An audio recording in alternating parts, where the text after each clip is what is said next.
Bismillahirrahmanirrahim. Assalamualaikum warahmatullahi wabarakatuh. Sebelumnya perkenalkan, nama saya Alexander Randy Haditama Bumarta.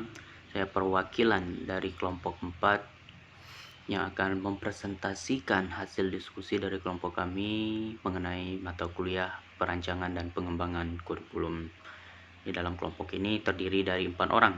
Yang pertama, saya sendiri Alexander Randy AM. Yang kedua, ada Henny Triwulandari. Yang ketiga ada Ilvan Triyuda Bangastu. Dan yang keempat ada Veronica Caroline. Baik, melalui video ini saya akan sedikit menjelaskan mengenai materi yang akan dibahas yang dibedah, yaitu mengenai assessment. Oke, di dalam tahapan UBD atau perancangan secara mundur ada tahapan yang kedua. Tahapan yang kedua adalah menentukan assessment.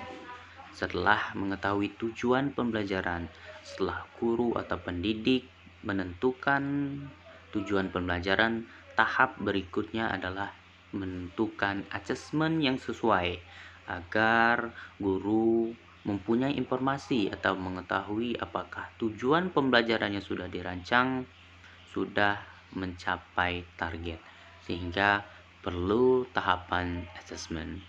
Melalui video ini, kelompok kami mendapat tugas menelaah mengenai tahapan dari assessment. Setelah digali, setelah mencari sumber informasi, kelompok kami mendapatkan beberapa jurnal atau laporan. Yang pertama adalah jurnal dari penelitian yang berjudul Perancangan Pembelajaran Fisika tentang rangkaian seri dan paralel untuk resistor menggunakan UBD. Digunakan untuk membuat desain pelajaran fisika tentang rangkaian resistor seri dan paralel sebagai alternatif desain pembelajaran yang dapat digunakan di kelas. Pada step kedua tahap pendekatan UBD, peneliti menggunakan asesmen dan soal evaluasi. Step kedua merupakan asesmen dan evaluasi yang mengacu pada tujuan pembelajaran. Nah, sesuai apa yang didapatkan dari jurnal tersebut, bahwa setelah merancang sebuah kegiatan pembelajaran, maka lahirlah tujuan pembelajaran. Tujuan pembelajaran dalam UBD merupakan tahapan awal, tahapan yang harus dikerjakan pertama kali oleh pendidik, yakni tujuan pembelajaran. Nah, tujuan pembelajaran setelah dirancang, setelah dibahas, setelah dipikirkan secara mendalam, setelah mendapatkan tujuan pembelajaran tersebut, baru pendidik menentukan asesmennya. Asesmen bisa berupa asesmen formatif, sumatif, itu tergantung pada pendidik. Apakah asesmen ini sesuai atau tidak? Apakah asesmen ini bisa membantu memberikan informasi terhadap tercapainya tujuan pembelajaran? Oke. Dalam penilaian bukti asesmen, ada tugas kinerja dan buktinya. Tugas kinerja bisa melalui tugas kinerja otentik, apa yang siswa akan mendemonstrasikan pemahaman yang diinginkan, dengan kriteria apa kinerja pemahaman akan dinilai. Buktinya melalui bukti lain, misalnya kuis, tes, jurnal, dan yang lain. Oke, itu jurnal yang pertama yang kami dapatkan. Yang kedua, kami juga menemukan bukti-bukti penilaian. Itu tahap kedua, itu tahap bukti penilaian.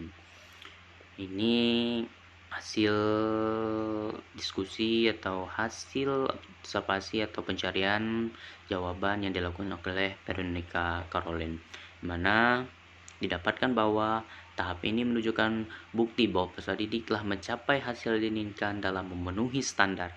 Bagaimana seorang guru dapat menentukan apakah peserta didik telah mencapai pemahaman yang diinginkan? Ada yang namanya tugas performa, yakni melalui tugas kinerja, peserta didik dapat mendemonstrasikan pemahaman mereka melalui tugas proyek yang diberikan oleh guru. Dan juga adanya bukti lainnya. Melalui bukti lainnya, apakah siswa akan menunjukkan pencapaian hasil yang diinginkan, dan juga bagaimana siswa merefleksikan dan menilai sendiri pembelajaran mereka. Nah, di dalam UBD atau bukti penilaian itu ada tugas performa dan bukti lainnya. Nah, selain itu kami juga membahas mengenai UBD itu sendiri. Karena mengapa kami harus membahas tersebut? Karena agar lebih paham bagaimana pelaksanaan dari UPD ini. Kami mendapatkan sumber informasi atau mendapatkan materi bahwa UPD digunakan untuk membentuk pemahaman peserta didik. Pemahaman yang dimaksud adalah pemahaman yang mendalam, di mana peserta didik bukan hanya memahami topik saja, namun juga hal yang berkaitan dengan topik tersebut. Contoh, kita mempelajari tentang sifat koligatif. Peserta didik bukannya tahu tentang macam-macam sifat koligatif saja, atau menghitung penurunan titik beku, kenaikan titik didih, penurunan tekanan uap, tekanan osmotik, namun mereka juga harus tahu tentang penerapan sifat koligatif dalam kehidupan sehari-hari mereka. Kami juga mendapatkan bahwa ada tahapan menentukan bukti penilaian dalam UBD.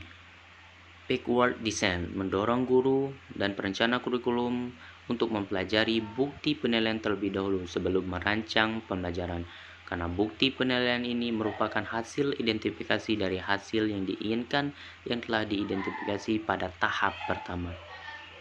Bukti penilaian digunakan untuk mendokumentasi dan memvalidasi bahwa target pembelajaran telah tercapai. Itu sebenarnya fungsi dari asesmen.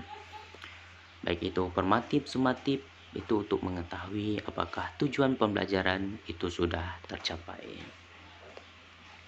Dan yang terakhir, kami membahas mengenai bahwa UPD merupakan desain pembelajaran yang bertujuan untuk membentuk pemahaman yang meliputi 6 konsep. Yang pertama, menjelaskan interpretasi, aplikasi, perspektif, empati, dan pengetahuan diri.